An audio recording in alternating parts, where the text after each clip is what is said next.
माँ, आज मैं आपको सुनाने जा रही हूँ एक शिव भक्त की सच्ची और पुरानी कहानी। तो आइए शुरू करते हैं।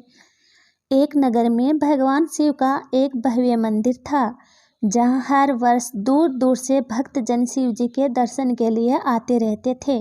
सावन का महीना था। दूर दूर से कावड़िया कावड़ लेकर भगवान शिव को जल अभिषेक करने आए हुए थे। मंदिर का परिसर भक्तों की भीड़ से भरा हुआ था। तभी अचानक आकाश में बिजलियां कड़की और एक सोने का थाल उतरा। उसी के साथ एक भविष्यवाणी भी हुई, जो कोई भगवान शंकर का सच्चा भक्त और प्रेमी होगा, उसी को ये थाल मिलेगा। मंदिर के परिसर में उपस्थित सभी लोगों ने ये भविष्यवाणी सुनी। धीरे धीरे सभी इकट्ठे हो गए। जो लोग मंदिर की देख रेख करते थे, उन लोगों को तो पूरा विश्वास था कि ये थाल हमें ही मिलेगा, इसलिए वे सबसे आगे जाकर खड़े हो गए।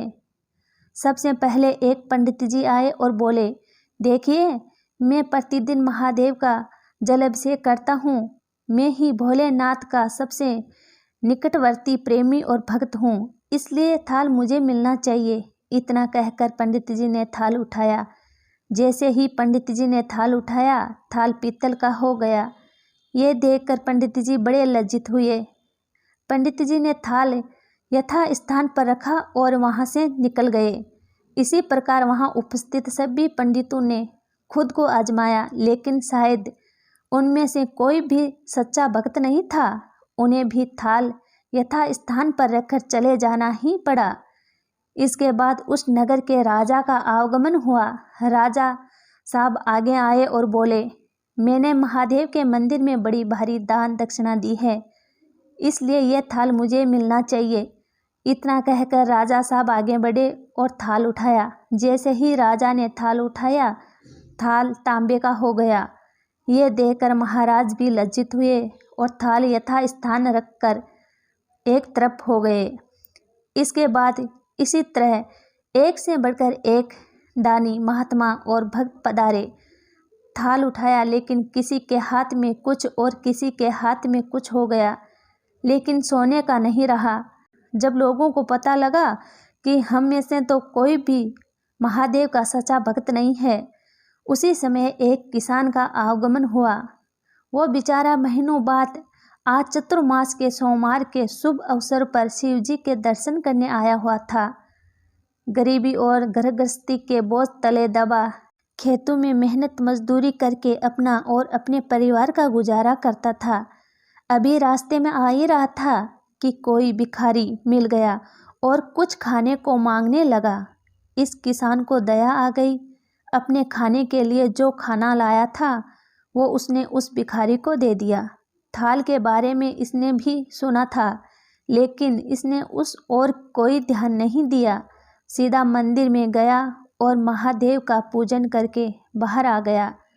परिक्रमा करके जाने को हुआ, तभी पीछे से एक व्यक्ति बोला, भाई, तुम भी थाल को उठाकर देख लो, हो सकता है तुम भी वह सच्चे भक्त हो जिसके लिए ये थाल आया है।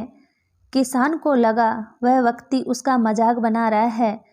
किसान हंसते हुए कहा, भाई, मैं तो कभी कोई पूजा पाठ भी नहीं करता, महीनों में एक आध बार मंदिर आ पाता हूँ, मैं काहे का सच्चा भक्त हूँ। वह अजनबी बोला, भाई, हम तो देख चुके हैं, हमारी भक्ति तो 2 कौड़ी की भी नहीं है।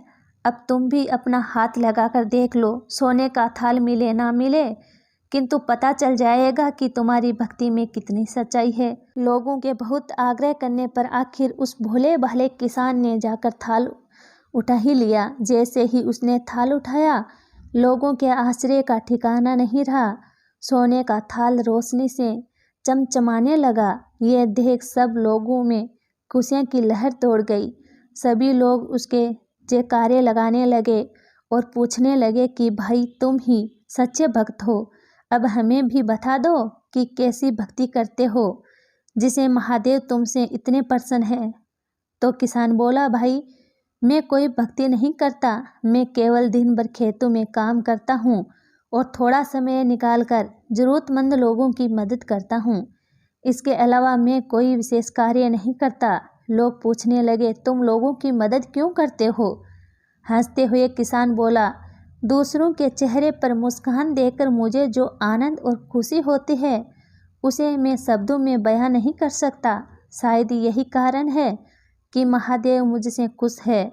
इसलिए दोस्तों, हमेशा याद रखें, सत्कर्म का आरंभ भी आनंद से होता है और अंत भी आनंददायक होता है।